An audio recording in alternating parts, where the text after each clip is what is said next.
Just soften the arguing for limitations. That's what we hear from humans all the time. So you consciously and deliberately hold yourself back from your greatest joy, moment by moment by moment. It's sort of like, this is a really bulky way to say it, but it'll be easy to hear. That's like so many people that are wanting to control so many people through religion, and they will tell you, you can't tell while you're here, all of the judgment comes, good and bad, once you've reemerged into non-physical. Well, of course, nothing about that is accurate in any way, because all of that punishment or reward is self-inflicted, and you allow it right here in the moment of your emotions. So the reason that we offer that analogy is because there is no gatekeeper. There's just you letting yourself really be you to the furthest extent that you've allowed yourself to be or not. And it doesn't mean that there are not infinite, non-physical, what you want to call angels and source and well-being that is rooting for you. There is all of that, but there is no gatekeeper. There's no one. There's no gate. There's no gate from which you should be held away from. There's no gate that's open to let you in, and there's no gate that's closed to keep you out. It's just you letting yourself move toward who you really are or not. You are your own gatekeeper. You are your own gate, and you have emotions that let you know about that. And sometimes people feel insecure about that because there is a certain security that people find from an insecure place that goes like this. I don't know what I'm doing, and I don't know really for sure what's right or wrong, for sure, because I'm kind of mixed up because so many people who have tried to guide me have different opinions about what that is. So I really don't know for sure what's right and wrong, but I like the notion that someone really knows, and that if they think I'm doing my best, then they will like my performance, and then I will be rewarded. And so we get it that you want someone to look and judge and evaluate and give you a result. We get how you want that, but there's no gatekeeper. Does it feel to you that the expansion is more a product of your letting go of resistance and letting yourself move toward what was in your vibrational reality or your vortex? Does it feel like you've let go of resistance and moved to what you had already stored up? Or does it feel like you're launching more rockets? And is it beginning to feel to you that as you're launching the rockets, you're right with them as you're launching them? Does it feel to you that you are launching a rocket with less gap between where you are and where you're going, because you've come to expect, you've come to allow, you've come to accept the rightness of you getting to choose? The question that we want to activate for your benefit here in this very leading edge conversation is, as you feel the satisfaction of that new, does it feel to you like somehow you've found a way through understanding of how this all works to give yourself the permission to be unlimited? It's that open-endedness. And because you're there, now you are truly source energy in a 3D world, but don't play down the 3D world, because you're a teacher to the core of your being. And you've come into this leading edge, which does manifest into see it, hear it, smell it, taste it, touch it. And something that is allowed to manifest fully is a further allowing than something that you've just dreamed. We want you to acknowledge the experience of daydreaming, because there's little or no resistance in it, because there's nothing to do in this moment about it. So you're less likely to have a knee-jerk reaction to something while you're daydreaming than while you're responding to what's happening in the moment. Now, you can drag your resistance into your daydreaming. You can daydream and then kill it with the next thought. But we're talking about that daydreaming for the pleasure of daydreaming. Daydreaming for the pleasure of just allowing your mind to go where it will without resistance. It's the receiving, receiving, receiving, receiving. It's all receiving because you've already put it into your vortex. So it's you tuning into what you've put there in a beautiful visual way. The daydreaming activates a vibration, and with enough daydreaming, there's enough active vibration that you've got some real momentum going, while cleaning it up often introduces a resistance and keeps dragging it forward. We've talked a lot about cleaning things up, because when you know what you don't want, you know what you do want, and when you know what you do want, you know what you don't want, and we want you to be more deliberate about which way you lean. It's this continuity that we were talking about we're speaking from the physical human perspective, where I've come from and what I've come to believe and the rightness that I've come to accept that I have, and sort of clinging to that rightness even at the expense of not being able to move forward. What if I believe things that don't let me move forward? What if I'm absolutely right about things that won't let me move forward? When you're living life in a deliberate way, and lots of intentions are flowing, and your inner being is embracing them and calling you, then any habits of thought that don't go along with that stick out like sore thumbs.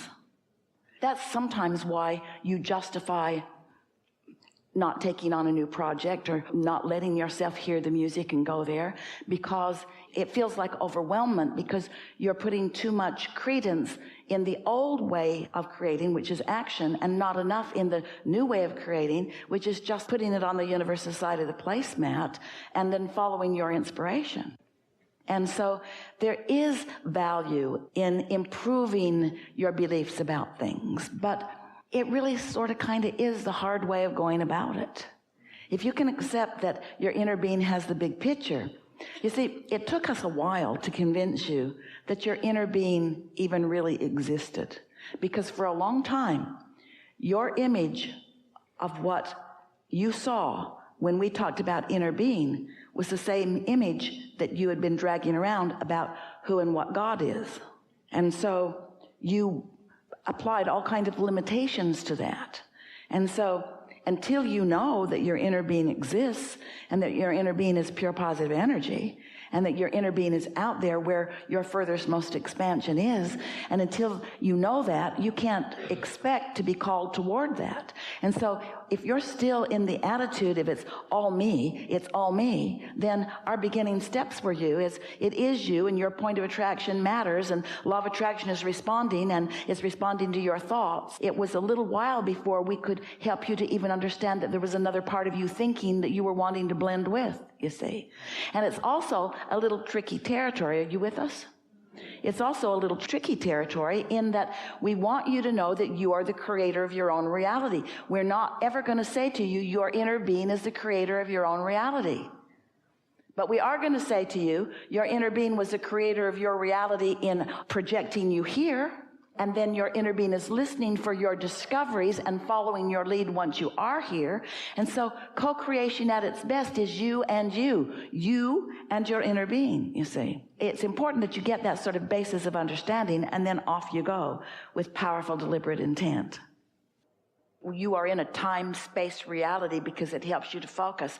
And most important, because in your awareness of your time and space, you can feel the satisfaction of your motion forward. Without that perspective, it would not be as rich. Wherever you're looking, your perception is dominant. And so if you are in alignment and you are looking into a past experience, your perception sees it through the lens of source.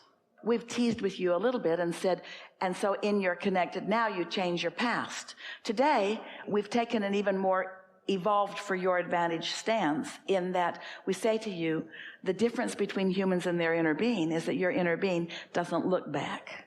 Your inner being is always looking forward.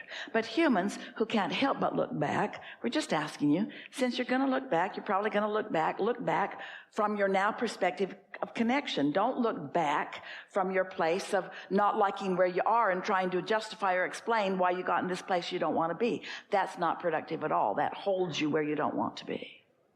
Let us explain it to you in a easier way to get your thoughts around. So if you start with the premise that every thought that's ever been thought still exists, and you realize that even before you got here into this body, you were launching rockets of desires. In other words, you were pre-paving even before you got here and knowing about your well-being. What this conversation is taking us to is a conversation that we had earlier about the immense number of intentions and beliefs and desires that this atmosphere is rich with. It's what we mean when we say to Esther, it's child's play in relationship to the things that are possible. Because in your desire for well-being, you've put things into the vortex that are underway, and their ability to be translated into realness is only about your ability to perceive them. Because you're slow at doing that, you have a distorted view of reality. You think things have to go really, really slow because as a human race, things have been going really, really slow for one reason and one reason only. You are enamored with what is, so you give most of your attention to what is. So what is just keeps being what is. Different faces, different places, but same experiences over and over and over again. When you catch a whiff of the universe's ability to take your thoughts can instantaneously be transformed into things. It isn't only that someone from the past put it there and you got a thought and another thought and another thought that led you there. There's a lot of that goes on. It is that things can shift in the moment based upon your ability to believe what you are desiring.